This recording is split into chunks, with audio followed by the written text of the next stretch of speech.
আমরা অঙ্গনওয়াড়ি কর্মী সারা পশ্চিম বাংলা থেকে আজকে আমরা এসেছি পাহাড় থেকে জঙ্গল পর্যন্ত। 2019 সালে 1998 সালের পর থেকে 2019 সালে আমরা প্রমোশনাল সুপারভাইজার পরীক্ষায় বসবার সুযোগ পেয়েছিলাম দীর্ঘ 21 বছর পর।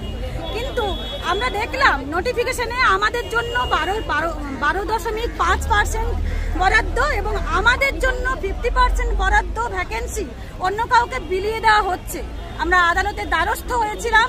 আমরা প্রথমে সিঙ্গেল বেঞ্চ, তারপর ডিভিশন বেঞ্চে আমরা মহামান্য আদালতের কাছ থেকে আমরা রায় পাই। বহুদিনের লড়াইয়ের পর বিগত 24 সালের জানুয়ারি মাসে আমরা 25 সালের জানুয়ারি মাসে আমরা রায় পেয়েছি।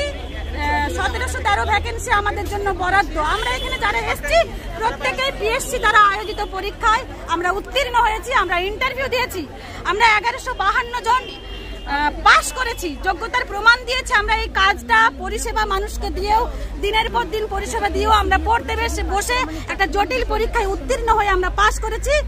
আমাদের ভ্যাকেন্সি 1713, কিন্তু ডিপার্টমেন্ট আমাদেরকে নিয়োগ দিচ্ছে না। আমরা অর্ডার 6 মাস আগে পেয়েছি, তবু ডিপার্টমেন্ট আমাদেরকে নিয়োগ দিচ্ছে না। আমরা চাই 1 সপ্তাহের মধ্যে ডিপার্টমেন্ট আমাদেরকে নিয়োগ দেবে, না হলে আমরা পরবর্তীকালে এখানে অনশন করব। আমরা আমাদের ব্যবস্থা করব, আমরা আমরণ অনশন করব এখানে।